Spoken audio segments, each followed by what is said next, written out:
So let me ask you guys a question. And I want to title this one is, why the heck is it so hard for us to come up with ideas? Now let me explain what I'm saying. Right before I left Nicaragua, there was this group of guys I became friends with. They were from Iran. Total businessmen, total idea type guys, right? And what had happened was this.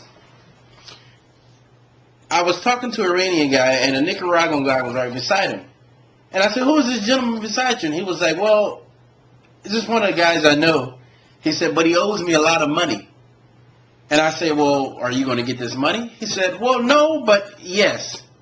He's going to give me something else instead. I'm going to make money off of his land. And I said, what do you mean? He said, let me give you the scenario. He said, here in Nicaragua, limes are very expensive. They import limes. So I said, okay. And he said that this particular bar where I'm at now, where my friend owns, they use 100 limes a day just for this bar. So I have a connection with other bars in town and grocery stores and things of this nature. So what I'm going to do is I'm going to plant 3,000 lime trees on his property. It's going to take 2 years for this process to develop. And then once I do that, I'm going to hire me a staff, and I'm going to supply Nicaragua with limes. And he said, I looked at my investment. It probably cost me maybe not even $500 to plant 3,000 lime trees. Maybe that's $500 is a high number. 3,000 lime trees. And by the time he did his calculation, he said, I'll probably be about $150,000. And I'm like, $150,000 for a $500 investment, and that's a high number? Then he went on to say something again. He said, well, there's another problem in Nicaragua with tilapia. Tilapia is a type of fish. And he said, there's a guy who has a small lake. I mean, small. And he provides my grocery store with tilapia. And he's able to give me over 1,000 tilapia per month. And I'm like, 1,000? He said, yeah. And he said, with the tilapia, I can actually get this for free because the government gives it out. So I'm going to actually dig a lake on his property also, and I'm going to filter the water and things of that nature, and I'm going to actually raise tilapia. So I'm like, wow. So he's definitely using Mother Nature to make money. But here's the big thing about it, guys. He is just coming up with his ideas. Here's a guy that owes him money, has no ideas. He's going to use this guy's land because the guy doesn't know how to develop or make money out of it, and he's going to produce these things. Those are just the two ideas that he was talking about. He talked about many more things. And I said, now here you are in one of the poorest countries in Central America, and you're able to put your mind together and come up with about $200,000 to $300,000 a year. And that's just off of those two projects.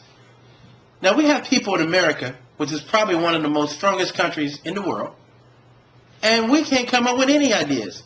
We're sitting here waiting for unemployment benefits to fail. Talked to one of my friends today, and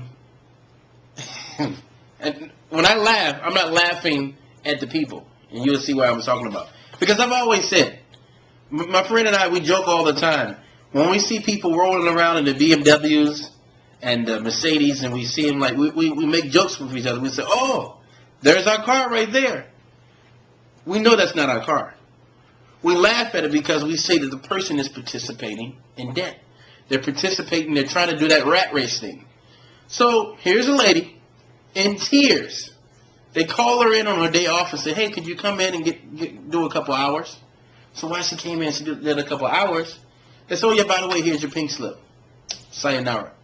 So she's waiting for my friend to get some time to talk to her because I told her, dude, I said, look, you should be a financial advisor. You're a computer programmer, but yet you're sitting here financially advising everybody. So she came into the office and said, they let me go. She's tearing up. She got tears in her eyes, and she said, they let me go. And what he's thinking is, what he's telling me is that, hey, you didn't see this coming? Before you bought that BMW and thought like life was just good and I'm going to be at this job forever. I'm just going to sit back and relax. Then the news came. And I preached this many times, guys. I preached this before the economy hit. You do not depend on a job. A job is someone's dream. Basically, a lady or a guy sat back one day and dreamt something and say, I want to create a company. And you're just the tool to help that company become successful. When you don't fit in that picture anymore, and they need to cut some expenses and things like that, you're gone. So I'll say it again, guys. If you have a job, that doesn't mean that you're going to have it for 20 years. Not going to mean that. So let me hear your questions and comments. Because basically the question is this, guys. Why is it that we can't come up with ideas? Why is it that we're in panic mode? And we're just like, oh my gosh, what are we going to do? What are we going to do?